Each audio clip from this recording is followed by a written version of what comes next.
আমি শুরু করছি শিকদার ভাই আপনাকে দিয়ে। সেটা হচ্ছে যে আমরা আজকে পহেলা বৈশাখ উদযাপন করলাম, কিন্তু আমরা পহেলা বৈশাখ নিয়ে প্রতি বছরে প্রতি বছরে নানা ধরনের ইসের মধ্যে আছি, ডিলেমার মধ্যে আছে। কোন নামে আমরা এটা পালন করব? মঙ্গল শোভাযাত্রা বিশেষ করে যেটা আমরা ছিল এতদিন ধরে, একসময় আনন্দ শোভাযাত্রা হতো। এবছর সরকার সিদ্ধান্ত নিয়েছে যে আপনার এটা করতে হবে বৈশাখী শোভাযাত্রা নিয়ে। তো এই যে প্রতি বছর আমরা একটা ধরনের এ, নাম চেঞ্জের মাধ্যমে আসছে একটা উৎসবকে ঘিরে, এটা কতখানি যৌক্তিক? ভালো প্রশ্ন জিজ্ঞেস। আমি যদিও এই প্রশ্নের উত্তর দেওয়ার জন্য মানসিকভাবে প্রস্তুত না, এটা স্ট্যালিন সাহেবকে জিজ্ঞেস করলে ভালো করতেন। তবুও আমার মনে হয় সেটা হলো যে মঙ্গল আর আনন্দ দুটোর মধ্যে শব্দগতভাবে কোনো দোষ নাই, নির্দোষ শব্দ। কিন্তু এর একটার মধ্যে বহির শক্তির ইনফ্লুয়েন্স আছে, যে বিষয়টা বাংলাদেশের মানুষের অনেক কালচারাল অনেক কিছুর সাথে অ্যাডজাস্ট করে না। তো সেই জন্য তত্ত্বাবধায়ক সরকার বোধহয় যেটা ছিল অন্তর্বর্তীকালীন সরকার, তারা এটাকে আনন্দ শোভাযাত্রা করেছিল। আমার মনে হয় যে আনন্দ শোভাযাত্রাটা তো আগেও ছিল, তো এটা বদলানোর দরকার হয়েছিল কি, কেন? যারা আনন্দকে মঙ্গলে পর্যবসিত করেছিল তারাই এখন নতুন করে হাঙ্গামা তুলতেছে। আমি তো মনে করি যে গভর্নমেন্ট খুব চমৎকার একটা লাইন নিয়েছে, তোমার আনন্দও তোমার থাক, তোমার মঙ্গলও তোমার থাক বাবা, এটার নাম হবে বৈশাখী শোভাযাত্রা। এবং বৈশাখের সাথে সামঞ্জস্যপূর্ণ, আমি মনে করি খুবই সুচিন্তিত হয়েছে এটা। এটা নিয়ে অহেতুক বিতর্ক করবে কারা? যারা বাংলাদেশের কালচারকে বাংলাদেশের মাটিতে সুপ্রতিষ্ঠিত হতে বাধা দেয়, বাংলাদেশের কালচারের সাথে যাদের সাংঘর্ষিক অবস্থান, বাংলাদেশটাকে যারা নিজের দেশের চাইতেও অন্য কোনো দেশের প্রতিনিধিত্ব করতে বেশি পছন্দ করে, তাদের হয়তো গায়ে জ্বালা লাগতেই পারে। কিন্তু বাংলাদেশের মানুষের যেটা নিয়ে কোনো মাথা ব্যথা নেই, তারা তো বরং খুব মঙ্গলের সাথে অন্য সুখী। দেশের কি কোনো সম্পর্ক আছে? কেন নাই? আপনার ধরেন, আমি প্রথমে বলেছি যে মঙ্গল শব্দটার মধ্যে নির্দোষ শব্দ, শব্দ হিসেবে কোনো দোষ নাই। তাহলে আমরা কেন যেমন নামটা আমি চেঞ্জ বলি করছি? আপনার জল আর পানি হুম। দুটোই কিন্তু নির্দোষ শব্দ, দুটার সাথে ধর্মের কোনো সম্পর্ক নাই। এটা হলো কালচারাল কনফ্লিক্ট। আপনার একেবারে আফগানিস্তানের ওপার থেকে ইরান থেকে শুরু করে ক্যাম্বোডিয়া পর্যন্ত 150 কোটি মানুষ, 200 কোটি মানুষ সকাল বিকাল পানি খায়, কোনো সমস্যা হয় না। কিন্তু পশ্চিম বাংলার আপনার 9-10 কোটি হিন্দু, তারা সবসময় জল খায়। আমি এখানে দোষের কিছু দেখি না, বিকজ সে তার আইডেন্টিটিটা শো করতে চায়, তার কালচারাল আইডেন্টিটি শো করতে চায়, এটা তো নির্দোষ একটা ব্যাপার। কিন্তু আমার যেহেতু পানি আছে, আমি কেন এখন ওই পশ্চিম জল বাংলার বলবো। ওইটাকে নিয়ে আসবো? আমার তো আগে থেকে পানিই খেয়ে অভ্যস্ত। পানি আর জলের বিরোধ ধর্মীয় বিরোধ নয়, এটা হলো কালচারাল বিরোধ। ঠিক একই রকমভাবে মঙ্গলটার সাথে মঙ্গল কাব্য, মঙ্গল শোভাযাত্রা, মঙ্গল প্রদীপ, এগুলোর সাথে ইন্ডিয়ান কালচারের একটা গভীর সম্পর্ক। আমি খোলাখুলি বলতেছি, এই সম্পর্ককে আমি তো অ্যালাউ করতে পারি না, বিকজ আমার তো নিজস্ব জিনিসপত্র আছে, আমার এত শব্দ সম্ভার আছে। যেমন আপনাদের টেলিভিশন চ্যানেলগুলো আমি দেখলে আমার কখনো কখনো বিরক্ত লাগে। আপনারা মরদেহ বানাইছেন, কুৎসিত একটা শব্দ। মরদেহ, হোয়াট ইজ মরদেহ? বলেন মৃতদেহ, তাহলে কিছুটা ভদ্রতা দেখানো হয়। মরা, মরা দেহ, এটা কি খুব শুনতে ভালো লাগে? আপনার নিজস্ব শব্দ ছিল লাশ, সেটাকে আপনি ঝেঁটিয়ে বিদায় করেছেন। বিদায় করে আপনি পশ্চিমবাংলার থেকে, ওরা যেহেতু মরদেহ কয়, ওই মরা দেহটাকে আমদানি করছেন। তো আপনার নিজের বাড়ি থেকে বাদ দিয়ে নিজের মাকে ফেলে রেখে আপনি পরের পাশের বাড়ি আমরা কুকুরটা যদি টানা রেখে। শবদেহ বলি সেটাও কি কোনো সমস্যা হবে? শবদেহের কোনো সমস্যা নেই, সব তো মৃতদেহের নাম। কিন্তু আপনি মৃতদেহ বললে আপনার সমস্যা কি? সব দাহ হিন্দু কালচারের সাথে রিলেটেড। বাংলাদেশে হিন্দুরা আছে, তারা তো সব দাহই করে, তারা তো মরা দেহ দাহ করে না, তারা তো কোনো লাশ দাহ করে না, তারা বলে যে আমরা সব দাহ করি। কোনো বলে দিলে কালচারাল বিরোধ, এগুলোর সাথে ধর্মীয় কোনো সমস্যা নাই। কিন্তু আপনি কেন মরা দেহ বাইর করবেন? আপনি যদি পরিমার্জিত শব্দ ব্যবহার করেন, আপনি মৃতদেহ বললে আপনার সমস্যা কি? অথবা যে লাশ আপনার ছিল, লাশে আপনার কি কামড়িয়েছিল? লাশ আমাদের কি ক্ষতি করছিল? লাশটাকে ঝেঁটিয়ে বিদায় করে দেয়। টিভি চ্যানেলগুলোতে রীতিমতো গাত্রদাহ তৈরি করেছে। আমি মনে করি এদের নিজের ইতিহাস, ঐতিহ্য ও সংস্কৃতি সম্পর্কে এত কম ধারণা, তারা এগুলো করে বেড়ায়। তার মানে আমরা যে এতদিন ধরে মঙ্গল যেটা বললাম, এটা যারা নামকরণ করেছিল তারা কি এই বিষয়টা খেয়াল করেনি? খুব খেয়াল করেই করা হয়েছে, কারণ তাদের প্ল্যান্টেড গেম। খুব যারা করেছে তারা খুব পরিকল্পিতভাবে, সুচিন্তিত। আপনার আনন্দটাকে আপনি মঙ্গলে নিয়ে গেলেন কেন? হয় প্রথম এ তো অধিকার- আনন্দ শোভাযাত্রা এটা তো নামে আনন্দ ছিল। শোভাযাত্রা ছিল। আপনি এখানে আনন্দকে মঙ্গলে নিয়ে যাওয়ার অধিকার আপনাকে কে দিল? আমি শুনলাম যে এরশাদ বিরোধী আন্দোলনের যে সময় এইটা শুরু হয়েছিল যে অমঙ্গলকে এরশাদ বিরোধী হোক আর আপনার 1987 সালে প্রথম আনন্দ শোভাযাত্রা শুরু হয় আনন্দ নামে, তারপর আনন্দ চলছিল, হঠাৎ করে আবার হঠাৎ মঙ্গলে- করে এটার মঙ্গল বানিয়ে ফেলেছে। মঙ্গল Why? অভিযান- এটা আপনার চণ্ডী মঙ্গল, অন্নদা মঙ্গল, মনসা মঙ্গল, মঙ্গল কাব্যের একটা ধারা আছে বাংলা সাহিত্যে। এটা খুবই গুরুত্বপূর্ণ একটা ধারা। তা আপনার ওই মঙ্গল আবার মঙ্গল প্রদীপ জ্বালানোর ব্যাপার, সেবার মঙ্গলের ব্যাপারে অনেক প্রশ্ন আছে। তো যদি মঙ্গলবার নির্দোষ, মঙ্গলবার নিয়ে কোনো সমস্যা নেই, কিন্তু নামে কি কিন্তু আসে আপনি যায়? আমরা তো ইন্ডিয়ান কালচার দ্বারা ইনফ্লুয়েন্সড হয়েছেন। কিন্তু নামে কি আসে যায়? আমরা কেন যদি- আসা যাবে না? আপনার নাম যদি যদু হইতো কেমন লাগতো আপনার? নামের সাথে তো যুক্ত আছে আমার আইডেন্টিটি। আমার আইডেন্টিটি তো আমি ফেলে রাখতে পারি না, আমার আইডেন্টিটিকে আমার শো করতে হবে। তো আমি কিন্তু বারবার বলছি এগুলো ধর্মীয় ব্যাপার নয়, এটা হলো কালচারাল ব্যাপার। যে কথাগুলো আবুল মনসুর আহমদ বারবার বলেছে তার বাংলাদেশের কালচার বইয়ের মধ্যে, আমি তো মনে করি বাংলাদেশের প্রত্যেকটা ছেলে মেয়েকে যারা কালচার নিয়ে কাজ করে তাদের প্রত্যেক আবুল মনসুর আহমদের বাংলাদেশের কালচার বইটা একবার হলো জীবনে পড়ে দেখা দরকার। তাহলে অনেক প্রশ্নের উত্তর সেখানে আছে। কেন এগুলোর বিরোধিতা করি আমরা? যেমন আপনি যখন পাকিস্তান হলো, আমরা দিল্লি কলকাতার এই দাদাদের অত্যাচার থেকে রক্ষা পাওয়ার জন্য জমিদার মহাজনদের আমাদের তৃতীয় শ্রেণীর নাগরিকের সম্মানও দিত না। এদের এই জ্বালা যন্ত্রণার থেকে উদ্ধার পাওয়ার জন্য আমরা একটা ইউটোপিয়া, একটা পাকিস্তান আন্দোলনে অংশ নিলাম।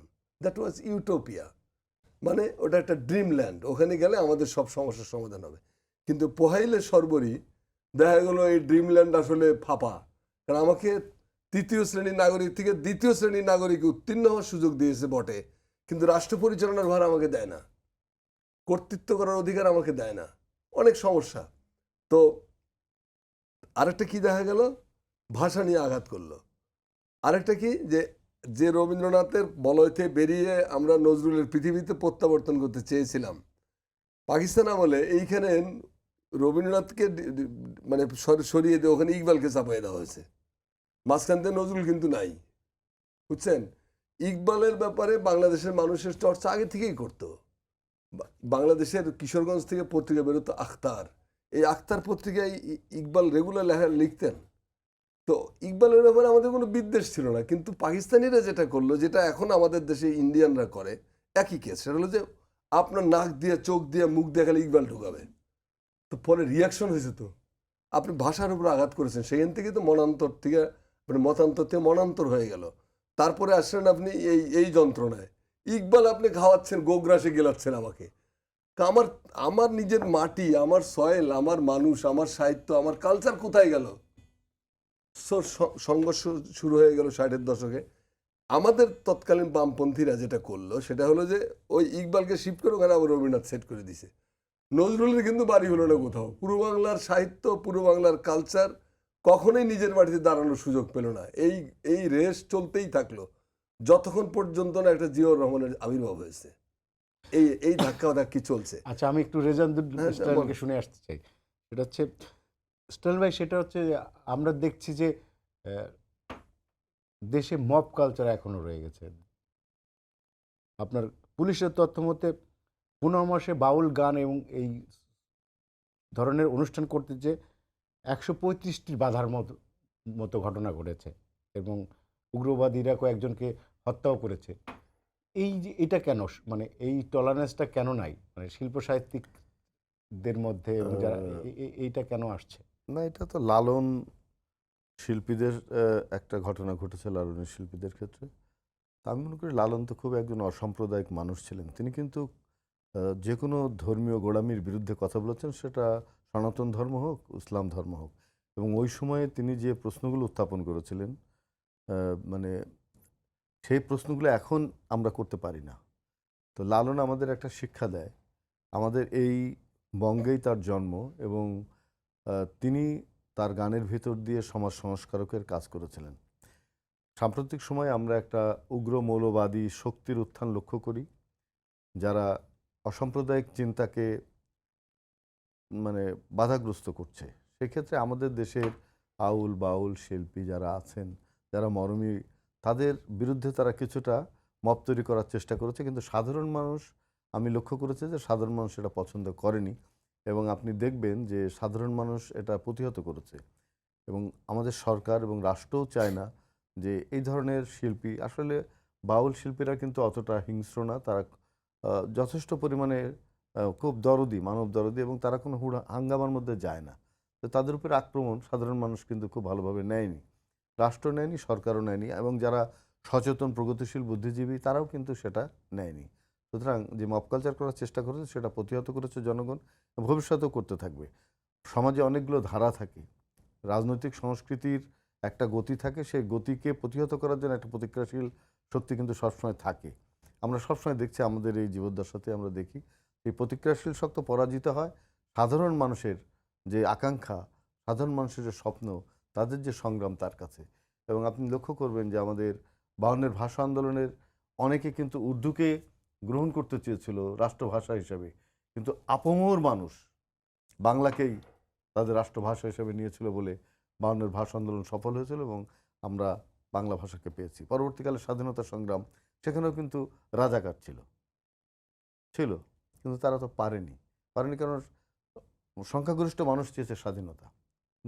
এখানেও এরকমই তাই, যে এই যে জুলাই বিপ্লব হলো, এখানে জুলাই বিপ্লবের সংখ্যাগরিষ্ঠ মানুষ চেয়েছিল এই গণতন্ত্র মানে হীনতার হাত থেকে মুক্তি।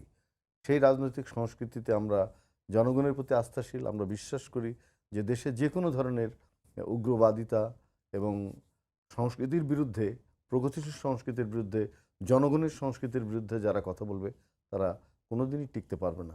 এবং আমাদের সংস্কৃতির সামনে এগিয়ে যাব। আমাদের নিজস্ব একটা সংস্কৃতি আছে বাংলাদেশের, আমাদের নিজস্ব কৃষ্টি, কালচার, ভাষা, সেগুলোকে আমরা হাজার বছর ধরে লালন করছি। এবং সুতরাং আমি মনে করি সব মব কালচার দিয়ে প্রকৃত সংস্কৃতির যে ধারা তাকে প্রতিহত করা সম্ভব হবে না, এবং আমরা অবশ্যই তার বিরোধিতা করি। ধন্যবাদ। আমি শিকদার ভাই আপনার কাছে আসি।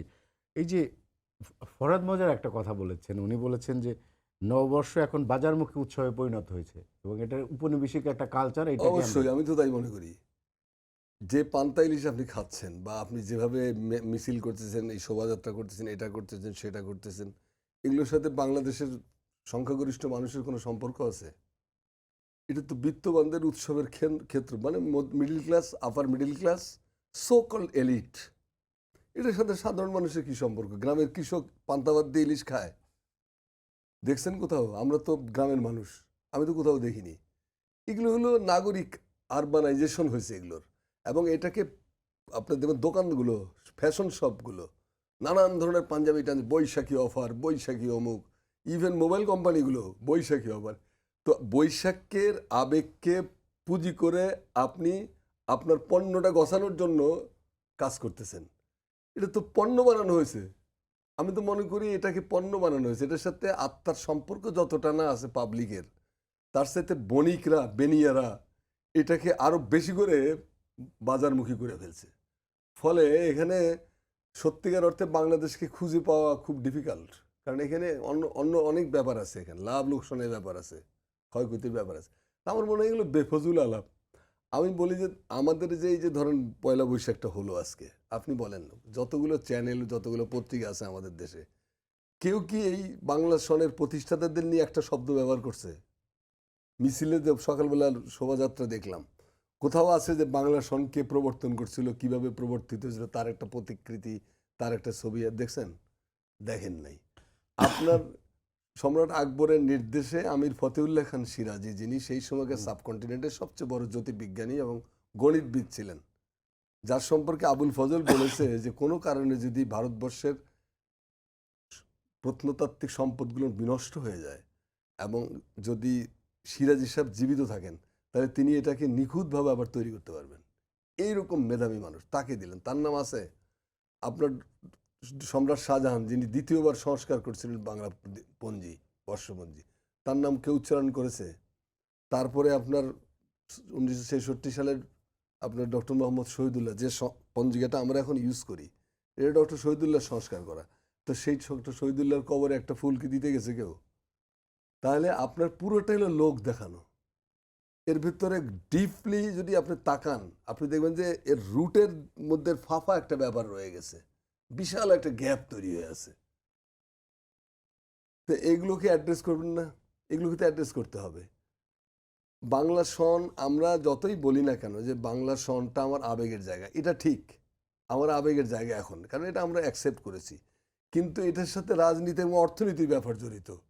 মোগলরা যখন বাংলা দখল জয় করলো, তারা পালন করতো হিজরি সাল, হিজরি সাল অনুযায়ী তাদের পঞ্জিকা চলতো আর কি। কিন্তু হিজরি সালের সাথে বাংলা হিজরি সাল ছিল চান্দ্র সাল, মানে চাঁদ কেন্দ্রিক। আর বাংলাদেশের ফসলের সাথে হিজরি সালের কনফ্লিক্ট লেগে গেল, কারণ বাংলাদেশের ফসল তুলতে হলে যে সিস্টেমে খাজনাটা আদায় করবে সেটা হিজরি সাল অনুযায়ী আসলে দেখা যায় মাঠে ফসল নাই। তো এইটাকে দূর করার জন্য আমির ফতেউল্লাহ খান সিরাজিকে দায়িত্ব দেওয়া হলো। এখন বাংলা সন সম্পর্কে বলা হয় যে বাংলা সন হলো রূপকথা, সে মারমেইডের মতো, তার শরীরের অর্ধেক হলো মাছের মতো, বাকি অর্ধেক নারীর মতো।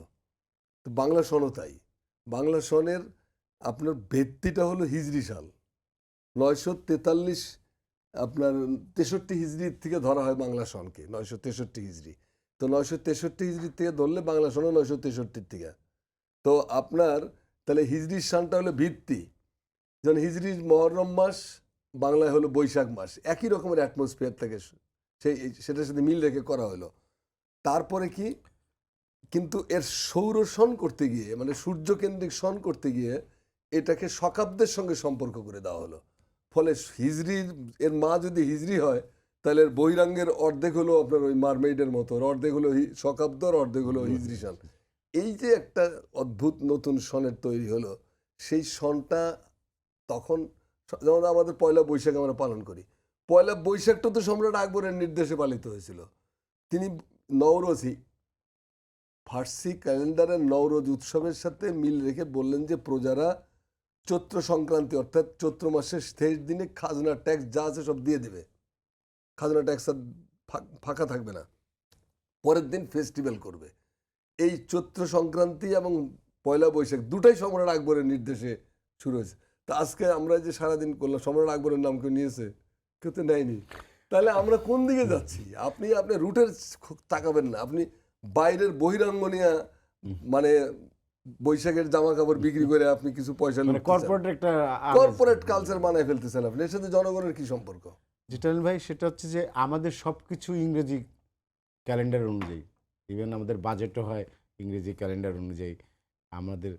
কিন্তু আমরা বৈশাখকে নিয়ে আমরা এত বেশি মাতামাতি কেন করি, পয়লা বৈশাখকে নিয়ে? যে কথাটা আমাদের শিকদার সাহেব বললেন যে বৈশাখ তো সম্রাট আকবরও শুরু করেছিল, এটা খাজনার বিষয় ছিল, তার সঙ্গে যুক্ত অর্থনীতি যুক্ত, মানে খাজনা আদায়ের একটা প্রক্রিয়া ছিল এটা। এটা যদি আমরা বলি যে সম্রাট আকবর খুব মহৎ কাজের জন্য জনগণ তো ছাড় দেয়নি, কিন্তু জিজিয়া করছিল, আরোপ করছিল, সেটা সম্রাট আওরঙ্গজেব করেছিল এটা, সেটার সঙ্গে এটার কোনো সম্পর্ক নেই। কিন্তু পয়লা বৈশাখ যে হয়, বৈশাখের যে উৎসবগুলো হয়, সেখানে হালখাতা নামে একটা শব্দ, আমাদের গ্রামে হালখাতা হতো, সব গ্রামেই এটা হতো। ওই যারা পাওনাদার তারা কিন্তু ওই হালখাতা করে টাকা পয়সা নিত, যেগুলো বাকি থাকতো আমরা জের লিখে রাখতো, ওই গত বছরের পাওনা আবার ওই জেরের সঙ্গে যুক্ত হয়ে আবার সামনে এগোতো। তো হালখাতাও কিন্তু ওই মিষ্টি টিষ্টি খাইয়ে টাকা পয়সা নেয়। সুতরাং আমাদের এই বৈশাখের সঙ্গে অর্থনীতির একটা সম্পর্ক আছে, আর যে কোনো উৎসবের সঙ্গে অর্থনীতির সম্পর্ক আছে। আপনারা ঈদের সময় দেখেন না, জামা কাপড় কিনে মানে হুলস্থুল কাণ্ড, আমাদের বৈশাখেও সে একই অবস্থা। যদি কোনো উৎসবের সঙ্গে অর্থনীতির যুক্ততা থাকে, সেই উৎসব কিন্তু দাঁড়িয়ে যায়, অর্থনীতির বাইরে কিন্তু আমরা কিছু ভাবি না। এখন কথা হলো যে আমাদের বৈশাখটাকে আমরা যদি অর্থের সঙ্গে যুক্ত থাক, সবই থাক, কিন্তু আমরা এটাকে যদি আমাদের নিজস্ব সংস্কৃতি হিসাবে দাবি করি, তো এর সঙ্গে আমাদের যে গান, আমাদের যে কবিতা, আমাদের যে সাহিত্য, তার একটা যুক্ততা থাকতে হবে, হৃদয়ের যুক্ততা থাকতে হবে। শুধুমাত্র অর্থনীতি এবং রাজনৈতিক প্রক্রিয়ার ভিতরে বৈশাখকে যদি আমরা যুক্ত করে রাখি, তাহলে কিন্তু আত্মার সম্পর্কে, যেটা আত্মা থাকবে না। আর কোনো জায়গায় আত্মা না থাকলে সেটা বেশি দিন বাঁচে না। সুতরাং বৈশাখকে বাঁচাতে গেলে এই নগর কেন্দ্রিক, রাজধানী কেন্দ্রিক যে উৎসব, তার থেকে মুক্ত করতে হবে, করে সাধারণ মানুষের কাছে এই উৎসবকে নিয়ে যেতে হবে, এর সুফল সাধারণ মানুষের কাছে নিয়ে পৌঁছে দিতে হবে। আমরা একটা অন্তর্ভুক্তিমূলক সমাজের কথা বলছি, যেখানে হিন্দু, মুসলিম, বৌদ্ধ, খ্রিস্টান, নৃগোষ্ঠী সবাই মিলে আমরা একটা উৎসব করব, এবং সে উৎসবে সবাই অসাম্প্রদায়িক একটা চিন্তা থাকবে। কিন্তু সে অসাম্প্রদায়িক চিন্তা বাংলাদেশের মানুষের চিন্তা হতে হবে, সে যেন উপনিবেশিক সংস্কৃতির সঙ্গে যুক্ততা না হয়। এই জন্য যে নামাকরণ নিয়ে যে সমস্যা হচ্ছে, মঙ্গল, আনন্দ, আমি তো মনে করি যে এই সব নামের প্রয়োগের ভিতরে একটা রাজনীতি ছিল।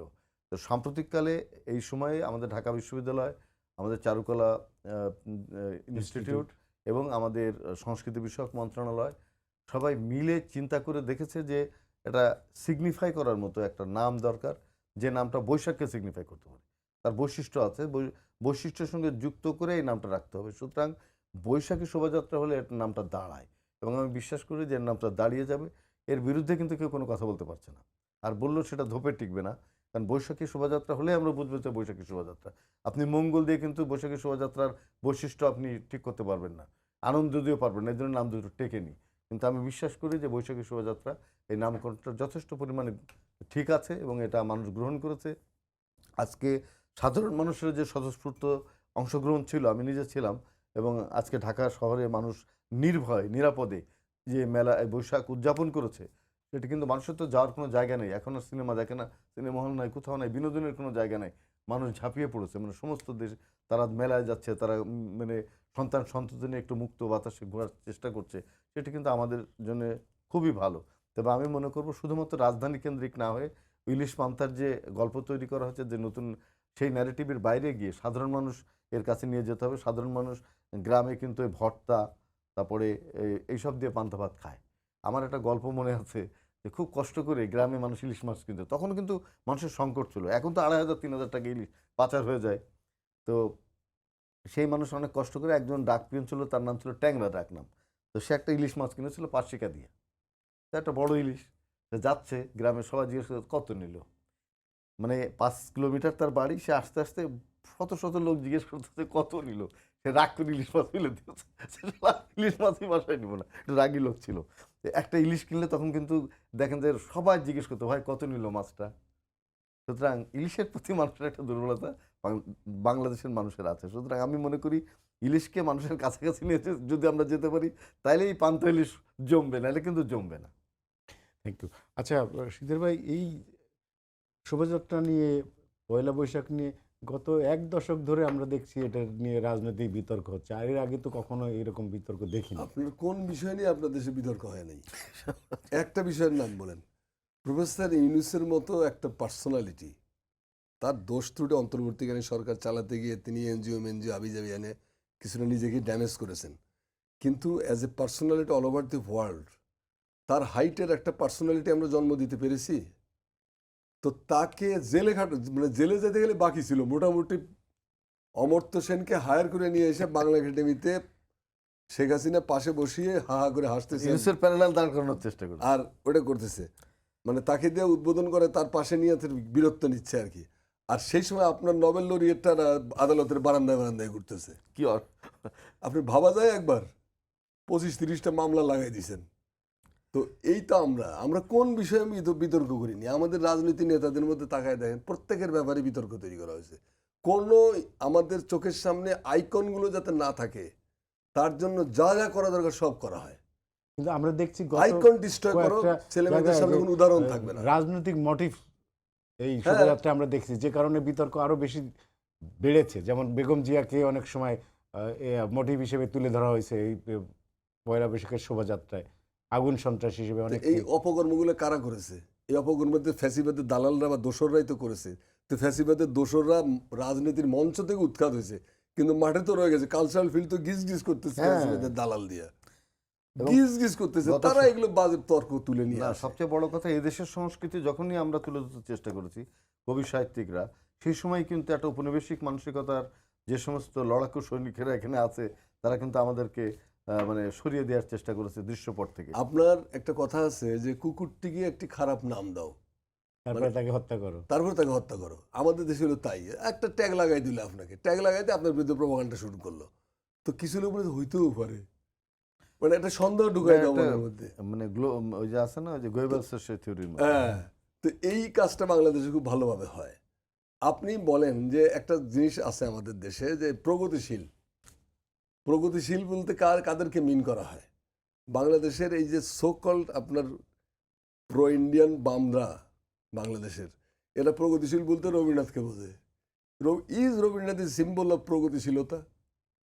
রবীন্দ্রনাথ আপনার ভাষার শ্রেষ্ঠ কবি, কোনো সন্দেহ নাই। রবীন্দ্রনাথ ইজ রবীন্দ্রনাথ, এখানেও সন্দেহ নেই আমার। কিন্তু রবীন্দ্রনাথ প্রগতিশীলতার সিম্বল হয় কেমনে করে? সারা জীবন তিনি একজন জমিদারি চালাইছেন, তার জমিদারের ভেতরে কোনোখানে কোনো মানুষের, কাঙাল হরিনাথ মজুমদারের পত্রিকা গ্রাম বার্তা প্রকাশিকা রিপোর্ট যে গীতি কবিতা লিখিয়া যারা জগৎ জয় করিয়াছে তাহাদিগের অত্যাচারে প্রজাকুলে নাবিশ্বাস উঠিয়াছে। এই তো রিপোর্ট পত্রিকা সেই সময়কার। এবং তো- তাকে কিন্তু কাল হরিনাথকে কিন্তু উচ্ছেদ করা হয়েছিল। আপনি সর্বহারা কবিতার বই লিখলেন, একজন সাম্যবাদী বই লিখলেন, তিনি প্রগতিশীল। তো বাংলাদেশের মাটিতে কমিউনিস্ট পার্টির ফাউন্ডার ফাদারদের একজন হলো কাজী নজরুল ইসলাম। তিনি কিন্তু বাংলাদেশের সিপিবি মার্কা বামদের, তিনি কিন্তু গ্রহণযোগ্য ব্যক্তিত্ব নন। তাদের ব্যক্তিত্ব হচ্ছে রবীন্দ্রনাথ। আর রবীন্দ্রনাথ। বাংলাদেশ তো রবীন্দ্রনাথ নিয়ে পূজা করতে আমার কোনো আপত্তি নেই, তুই কর, বাংলাদেশ নাম কিন্তু তো তুই ওটা নজরুলের আমার দেয়া, ঘরে চাপাই দিবি তাই কেন? না? এই বাংলাদেশ নামটা নজরুলের দেয়া। কি যা আছে মোট কথা। আমার কথা হলো যে এখানে রবীন্দ্রনাথ আর নজরুলের পৃথিবী আলাদা। এখানে আমি কারোর সাথে কারো তুলনা করতেছি না, কিন্তু আপনি খুঁজবেন কোনটা যেটার মধ্যে আপনার সমস্যাগুলোর সমাধান হয় দ্রুত। যেমন বাংলাদেশি জাতীয়তাবাদ, কেন বাংলাদেশি জাতীয়তা হাসিনা 15, 17, 16 বছরও এটাতে সরাইতে পারলো না? কারণ কিছু কিছু জিনিস আছে এটা অনিবার্য, এটা থেকে শিফট করা যায় না। না, তো সেই শিফটের কাজটা নজরুল না হলে আমাদের হয় না। তো এইগুলো আপনাকে মাথায় রাখতে হবে যে বাংলাদেশের এই প্রগতিশীলের ধ্বজাধারীরা, এটা আমাদের তথাকথিত প্রগতিশীল। গ্রাম দেশে কয় যে ভাই প্রগতিশীল কায়, ভাই লোকটা কায়, মানে 60-এর দশকে কৃষক সমিতির মিটিং হচ্ছে আমাদের থানা শহরে, তো সবাই এসে প্রগতিশীল প্রগতিশীল। তো চাষি বাড়ি ফিরে যেতেছে, কয় যে ভাই কায় মানুষের সবাই খালি উয়ের কথা কয়, প্রগতিশীল প্রগতিশীল উই কায়। প্রগতি তার একজন শব্দের আরেক চাষি কয় যে মোর কিন্তু মনে হয় শালার বেটা তো ইন্ডিয়ান জিনিস, এই শালা তো ব্রজনশীলের ভাইটাই হবার বাইরে কাম সাচ্ছে। না, কথা হলো তো প্রগতিশীল হলো ব্রজনশীলের ভাই, চাষি বোঝে না। তো যে চাষি যাদেরকে বোঝে না তারা বাংলাদেশে বাম রাজনীতির ফকিরি দশা থেকে বোঝেন না কি অবস্থা। এরা আমাদের কালচারকে ডমিনেট করতে চায়। এরা কলকাতার চামচ দিয়ে চিনি খেয়ে খেয়ে আমাদেরকে ওই দিকেই বলে যে এইটাই হলো আসল দেবতা, তুমি এই দেবতার পূজা করো। না, প্রগতিশীলের যে সংজ্ঞাটা, সেই সংজ্ঞাটাই বদলে দিয়েছে। হ্যাঁ। মনে করে যে ওই দিক থেকে আসলে ওটাই প্রগতিশীল, আমরা যা কই তা প্রগতিশীল না। কিন্তু মানে বাংলাদেশের মানুষ আবুল মনসুর আহমদ প্রতিক্রিয়াশীল, সেই সবচেয়ে বড় প্রগতিশীল মানুষ। আমি মৌলানা বিশ্বাস করি। ভাসানী সম্পর্কেও বলে না, মৌলানা ভাসানী এই নামাজ টুপি দিত, নামাজও পড়তো। নামের আগে মৌলানা ছিল, নামাজ পড়তো। আবুল রবীন্দ্রনাথ তো ব্রাহ্ম সঙ্গীত গাইতো, পূজা করতো, তোর তো সমস্যা কি? তো না, রবীন্দ্রনাথ তাতে তো কোনো সমস্যা নেই। রবীন্দ্রনাথ একেশ্বরবাদী। একেশ্বরবাদী, তাহলে তোর তো সেখানে সমস্যা নাই। রবীন্দ্রনাথের পূজার গান শুনলে তুই গদগদ হোস, আর নজরুলের হামনাথ শুনলে তোর মানে গরম হয়ে যায়। স্টাইল ভাই, আমি আপনার কাছে একটু আসি। ভণ্ডামি এগুলো। আপনি 1.5 বছর ধরে তো শিল্পকলায় 1.5 আছেন। বছর না ভাই, মাত্র 5 মাস। 5 মাস। আচ্ছা, তা আপনার এই আপনার শিল্পকলা একাডেমিতে বাংলাদেশি সংস্কৃতি বিকাশে কি কি আমি যে উদ্যোগটা নিয়েছি যে আমাদের দেশের লোক মানুষের যে আত্মার যে বিষয়, সংস্কৃতির যে জায়গাটা, সেটা হলো বাংলা গান, লোকগান, লালন, হাসন, শাহ আব্দুল করিম, জালাল গীতি, এই গানগুলো এর বাইরেও ছাত্রনাম যে পল্লীগীতি, ভাওয়াইয়া, ভাটিয়ালি, জারি, সারি, এগুলো কিন্তু আমরা ভুলে গেছি। আমরা এইগুলো কিন্তু আমি আবার নতুন করে আজকে যে শিল্পকলার অনুষ্ঠান করেছি, প্রত্যেক ধরেন গান ছিল, জারি গান ছিল, সারি গান ছিল, কবি গান ছিল, তারপরে গম্ভীরা ছিল, সব আমি আবার নতুন করে সব গ্রামগঞ্জ থেকে শিল্পীদের এনে কিন্তু আজকে আমি উপস্থাপন করেছি। এবং সেটা খুব সাধারণ মানুষ এত আনন্দের সঙ্গে সেগুলো শুনছে এবং তারা আশ্চর্য হচ্ছে যে এগুলো আমাদের সংস্কৃতি। মানে ঢাকা নগরে আমরা এক ধরনের মানে আমদানি করা সংস্কৃতি দিয়ে মানুষের মাথার মগজ ধোলাই করে দিয়েছি। আমাদের দেশের সংস্কৃতি তাদের ভেতরে নেই। সুতরাং আমি মনে করি যে সেই জায়গাটা, আমি একটা নতুন পরিকল্পনা নিয়েছি, নদী পথে সুরভ্রমণ। আমাদের নদী কেন্দ্রিক যে সভ্যতা, আমাদের বাংলাদেশের নদীর সেসব গ্রামগুলোতে আমরা যাব। আমাদের একটা ভালো হয়তো নৌযান থাকবে, সেখানে আমাদের রেকর্ডিং স্টুডিও থাকবে, আমাদের শিল্পীরা যাবে, বড় বড় শিল্পীরা, আমরা গ্রামে যাব, সেখানে আমরা সেই সব হারানো গানের গানগুলোকে এনে আমরা রেকর্ডিং করে আমরা আবার নতুনভাবে ছাড়বো। এটা আবার পথে পথে গান। আমাদের দেশে দেখবেন যে অনেক একটা বাদাম বিক্রি করে, তার কণ্ঠে যে সুর, সে যে গান রচনা করে এবং গান গায়, ওইটা তো ঢাকা শহরে যে আপনার ব্যান্ডের গান, যেগুলো সব ব্যান্ডের কথা বলবো না, কিছু কিছু ব্যান্ড আপনি শুধু বাজনা, গানের কথাও আপনি বুঝতে পারবেন, বোঝা যায় কিছু আপনি বোঝেন, আমি ভাই বুঝি না ভাই। সুতরাং কথা হলো যে এই গ্রামের মানুষের কাছে আমাদের সংস্কৃতিকে আমরা নিয়ে না যেতে পারি, তাদেরকে যদি আমরা তুলে আনতে না পারি, হ্যাঁ, সুতরাং সেই জায়গাগুলো আমাদেরকে কিন্তু করতে হবে। সেই কাজটা আমি শুরু করতে চাই। মানুষের কাছে আমাদের সংস্কৃতিকে নিয়ে যেতে, শুধু শহরে বন্দি করে রাখলে আমাদের আত্মা শুকিয়ে যাবে। এবার শিকদার ভাই, একটা মজার কথা বলি আপনাকে। এই যে আমরা বাংলা সন নিয়ে সারাদিন আজকে দিনটা কাটালাম আজকের, বাংলা সন এবং ভালোই লাগে। একটা জাতিকে নানান মাত্রার ফেস্টিভ্যাল দিতে হয়। এইটার জন্যই ধরুন মুসলমানদের এক ধরনের ফেস্টিভ্যাল আছে, হিন্দুদের এক ধরনের আছে, বৌদ্ধদের এক ধরনের আছে। অর্থাৎ ফেস্টিভ্যাল কিন্তু দিতে হয় একটা জাতিকে, তারকে রিলিফ করার জন্য। তার সারাদিন থেকে কাজের চাপে সারা বছর একটা দুইটা দিন সে নানানভাবে ফুর্তি ফার্তি করলে হালকা পাতলা হয়ে মনটা ভালো হয়ে গেল। এমনটা ভালো হয়ে যায়। এই হৃদয়ের সুকুমার বৃত্তিগুলোকে বিকশিত করার সুযোগ দেওয়ার জন্যই মূলত এসব আপনার ফেস্টিভ্যাল। কিন্তু আপনি বলেন, আজকে যদি আমি 3-4 জনকে জিজ্ঞেস করছি, বলে আজকে বাংলা কত সাল, মানে সালটা কত 1433 বলতে পারবে না। বলতে পারেনি। একটা দিন শুধু আপনি বাংলা উদযাপন হয়। আমরা তো আসি পশ্চিম বাংলার, যে আমাদের দাদার চামচ দিয়ে আমরা চিনি খাই, এই দাদারাও বাংলা সনের ধার ধারে না, না, ওরাও বাংলা সনের ধার ধারে না, আমরাও বাংলা সনের ধার ধারে না। বাংলা সন টুকটাক যেটা ধার ধারে সেটা হলো মহাজনরা, ওই হালকাতার লেখার সময়। তাও পশ্চিম বাংলার মহাজনরা শকাব্দ ফলো করে, বঙ্গাব্দ না। না, পশ্চিমবঙ্গে তো বাংলা ভাষাই নেই বাংলা বলতে গেলে। শকাব্দ ফলো করে, বঙ্গাব্দ নয়। শকাব্দ মানে কি? শকাব্দ হলো ইয়ের সময় থেকে শকদের দ্বারা অনুসারিত হয়ে যে আরেকটা বর্ষ, এটা আরেকটা পঞ্জিকা, এটা প্রাচীন ভারতে ছিল। তো এইটা এখনো তারা ফলো করে। আরেকটা জিনিস হলো যে পশ্চিমবাংলারা এতটাই মানে বাংলা ভাষাভাষী যারা, তো এতটাই মানে তাদের ব্রাহ্মণ্যবাদের একটা প্রভাব আছে। তো ডক্টর শহীদুল্লাহ 66 সালে বাংলা পঞ্জিকাটা সংস্কার করে দিয়ে গেলেন আজকের পর্যায়ে। এটা অনেক বেশি সায়েন্টিফিক। আগে আপনার কনফ্লিক্ট হতো যে লিফিয়ার হয়ে গেলে ইংরেজি সনের সাথে তারিখের গোলমাল হয়ে যেত। এখন কিন্তু আর সেটা হয় না। প্রতি বছর 14ই এপ্রিলেই আপনার পয়লা বৈশাখ। এই যে সিস্টেমটা করে দিয়ে গেছে, এইটা সবাই মেনে নিছে। কিন্তু ইন্ডিয়া তো মেলে না, ইন্ডিয়া ইন্ডিয়াতে ওই একদিন যে পরে। সম্রাট শাহজাহানের সময় যে পঞ্জিকা, ওইখানে বসে আছে, ওখান থেকে এক চুলো নড়ে নেই। তার মানে এগুলো হলো আমাদেরকে বলে প্রতিক্রিয়াশীল, এটা তো চরম প্রতিক্রিয়াশীল। আর একটা ঘটনা আপনার মনে আরেকটা আছে কথা বলি ভাই, যে সেটা ভুলে যাব। সেটা হলো যে আমাদের যে ঈদ বানান আমরা দীর্ঘই দ লিখতাম না, হুম। বাংলা একাডেমি হঠাৎ করে রস্বই দ দিয়ে লিখলো এবং কি প্রতিক্রিয়া তৈরি হয়েছিল মানুষের মধ্যে। হ্যাঁ না, আমাদের উচ্চারণ রীতিকে বদলে দেওয়ার একটা প্রচেষ্টা ছিল যে ঈদের যে উচ্চারণ, আপনি দীর্ঘই দ দিয়ে ঈদ না লিখলে ঈদ হবে? সাধারণ মানুষের হৃদয়ের মধ্যে দীর্ঘই দ। তো এই যে সাধারণ মানুষের হৃদয় থেকে একটা উপনিবেশিক মানসিকতা নিয়ে নতুনভাবে এই যে আপনার অভিধান রচনা করার চেষ্টা, উচ্চারণ রীতি তৈরি করার চেষ্টা, এগুলো কিন্তু আমাদের দেশের মানুষের সংস্কৃতিকে ভুলিয়ে দেওয়ার এবং সবচেয়ে বড় কথাটা উপনিবেশ তৈরি করা। সেই উপনিবেশটা সাংস্কৃতিক উপনিবেশ, তার সঙ্গে তো রাজনৈতিক আছেই। এটা একটা খুব বড় রাজনৈতিক কৌশল। তো সারা বছরে আমাদের প্র্যাকটিক্যাল জীবনে বাংলা সনের কোনো ব্যবহার নেই। এটা বাস্তবতা, এটি সত্য। কাজেই একদিন আবেগ টাবেগ দেখানো মন্দ কি, চলুক। আচ্ছা, আমাদের প্রধানমন্ত্রী আজকে বলেছেন যে বাংলা নববর্ষের সাথে অন্য কারো সম্পর্ক না হলেও কৃষকদের একটা সম্পর্ক আছে। অবশ্যই ফসল তোলার সাথে সম্পর্ক তো এটা। এবং উনি আজকে কৃষি কার্ড বিতরণ অনুষ্ঠানে তিনি এই কথাটাই জোর দিয়ে বলেছেন। বৈশাখ বলি, মাসটা খুব একটা আমি আপনাকে বলি, গুরুত্বপূর্ণ মাস। বাংলা সনের যখন তৈরি হয় 1584 সালে বাংলা সনের প্রতিষ্ঠা করা হয় এবং এটা যাত্রা শুরু করা হয় 1556 আকবরের হিমুর বিরুদ্ধে বিজয়ের দিনটাকে স্মরণীয় করে রাখা, ওখান থেকে গণনা শুরু হলো। তো প্রথমের নাম দেওয়া ছিল তাওয়ারিখে ইলাহি, মানে ইলাহি, আকবরের ইলাহি ধর্মের সাথে মিল রেখে। তারপরে বলা হয়তো ফসলি সন, ফসলের সাথে সম্পর্ক। তারপরে এটাকে উনি ফতুল্লাহ সিরাজি আপনার 84 সালের 11ই মার্চ এর নাম দিলেন হলো এই আজকের এই বঙ্গাব্দ। সেই বঙ্গাব্দটা চলে আসছে। তো কি বলছিলেন আপনি আমি প্রথমে? বললাম যে এটার সাথে কৃষকের একটা সম্পর্ক। কৃষকের সম্পর্ক হলো যে ফসল তোলার সাথে এর সম্পর্ক। ফসলের সাথে রাজস্ব আদায়ের সুবিধার্থে বাংলা সনকে এমন কৌশলের সঙ্গে দাঁড় করানো হয়েছে, এমন বুদ্ধিমত্তার সঙ্গে। আপনি ফসল, যেমন ধরেন ফসলটা উঠে গেল আপনার, ওই সময় এসে রেন্টের জন্য আপনার কাছে আসতেছে।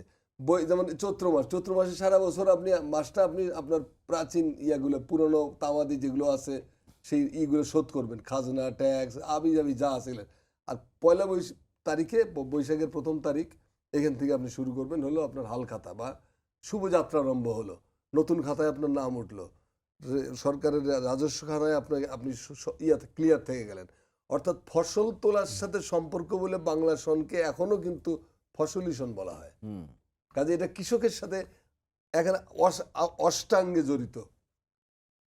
যদিও এদিক এখন থেকে প্রধানমন্ত্রী একেবারে সঠিক শব্দ চয়েস করেছে। যদিও এখন ফসল উৎপাদনের সব বদলে গেছে, 4টা ফসল হয় এখন, আগে তো আউশ আর আমন হতো, ওইটার সঙ্গে সিমিলার। না, সেই জন্য এখন আর ওইটা নাই। কিন্তু আমাদের এখন বৈশাখ ঋতু আমাদের আর কোনো জাতীয় জীবনে মৌসুম একটা লাগে না। গুরুত্বপূর্ণ বিষয়। যেরকম নজরুল কেন, রবীন্দ্রনাথ লিখলেন এসো বৈশাখ এসো এসো, ওই যে বছরের আবর্জনা দূর হয়ে যাক যাক, কিন্তু নজরুল কিন্তু তা বলেননি। নজরুল বলেছেন তোরা সব জয়ধ্বনি কর, ওই নূতনের কেতনরে কালবৈশাখীর ঝড়, তোরা সব জয়ধ্বনি কর। তিনি বলছেন যে ধ্বংসের ভেতর দিয়ে একটা নতুন সৃষ্টির সময়ের সৃষ্টি হবে, এবং সেই সময়টা আমাদের দরকার। এই পচা পুঁতিগন্ধময় সমাজ, এই সমস্ত কুসংস্কারাচ্ছন্ন মানসিকতার বাইরে গিয়ে দাঁড়ানোর জন্য বৈশাখকে তিনি একটা সিম্বল হিসেবে ব্যবহার করছিলেন। এবং আমি মনে করি বৈশাখ আমাদের জাতীয় জীবনে খুব গুরুত্বপূর্ণ একটা মাস, এবং এই মাসটাকে কেন্দ্র করে আমরা যে সামনে এগুতে চাই, তো আমরা আমাদের নিজস্ব স্বকীয় আমাদের ঐতিহ্যের সঙ্গে যুক্ত, আমাদের কৃষ্টির সঙ্গে যুক্ত, আমাদের কৃষি ব্যবস্থাপনার সঙ্গে যুক্ত। যদিও খাজনা এবং অন্যান্য অর্থনৈতিক বিষয় আছে, শোষণেরও কিছু বিষয় আছে, কিন্তু এইগুলো বাদ দিয়েও আমরা এই বৈশিষ্ট্যটাকে গ্রহণ করতে পারি। এবং আমাদের শুধু নগর জীবনে না, আমাদের জাতীয় জীবনে যদি আমরা গ্রহণ করি, তাহলে বৈশাখ কিন্তু খুব গুরুত্বের সঙ্গে আমাদের সব কিছুর মধ্যে আসবে। আচ্ছা শিকদার ভাই, 1 মিনিট টাইম আছে। আমি বলছি যে আমরা সবকিছু আমরা বলছি যে এটার সাথে আমাদের নাগরিক সমাজের কোনো সম্পর্ক নেই। নাগরিক মানে ঢাকা শহুরে মানুষের, তাহলে শহুরে মানুষটা বৈশাখকে কেন, অন্য কোনো কিছুই তো তারা এগুলো অনুসরণ করে না। আমি যেভাবে বৈশাখকে পালন করা হয় শহরের মানুষরা যেটা করে, আমার একটা দৃষ্টিভঙ্গি, আমি এটা দোষের কিছু দেখি না। যদিও এটার সাথে রুটের কোনো সম্পর্ক নাই, এটা প্রথমে বলে রাখি, এটা নাগরিক জীবন থেকে উঠে আসছে। কিন্তু নাগরিক জীবনকেও তো শ্বাস ফেলার জায়গা দেবেন আপনি। আপনার রাষ্ট্রীয় জীবনে, সামাজিক জীবনে এমন কিছু ফেস্টিভ্যাল দেওয়া দরকার যেগুলো ধর্ম বর্ণ নির্বিশেষে, হিন্দু মুসলিম বৌদ্ধ খ্রিস্টান সবাই একেবারে নিরাপদে নির্ভয়ে আনন্দের সঙ্গে অংশ নিতে পারে। আমি মনে করি বৈশাখ হলো আমাদের সেই রকমের একটা ফেস্টিভ্যাল, যে ফেস্টিভ্যালে সবাই অংশ নিতে পারতেছে। এটা এর সবচেয়ে বড় মাধুর্য। কাজে নাগরিক জীবনটা যেভাবেই পালন করুক না কেন, কৃষক যেভাবেই পালন করুক না কেন, যদি এইটাকে করে একটা পজিটিভ ইতিবাচক প্রবাহ তৈরি হয়, সংস্কৃতি যদি ইতিবাচক বার্তা দেয় আমাদের কাছে, তাহলে আমি খুব একটা দোষের কিছু দেখি না। না, এটা ঐকতান তৈরি হয়, তো এটা আমাদের দরকার আছে। ফেস্টিভ্যাল দিতে হবে না। আপনাদের যে ভারতবর্ষে যখন ইসলাম ঢুকার প্রথমে এখানে এসে আমাদের সুফি সাধকরা কতগুলো জিনিস দিলেন, যে হিন্দুরা 12 মাসে 13 পূজা করে, 13 পার্বণ ফেস্টিভ্যাল। আচ্ছা, আমাদের হাতে আর সময় নেই। ঠিক আছে শিকদার ভাই, আব্দুল হাই শিকদার এবং রেজবুল ইসলাম, আপনাদের দুজনকে ধন্যবাদ আমাদের সময় দেওয়ার জন্য। দর্শক, এই ছিল আজকের সম্পাদকীয়তে। আগামীকাল আবার দেখা হবে একই সময়। শুভরাত্রি।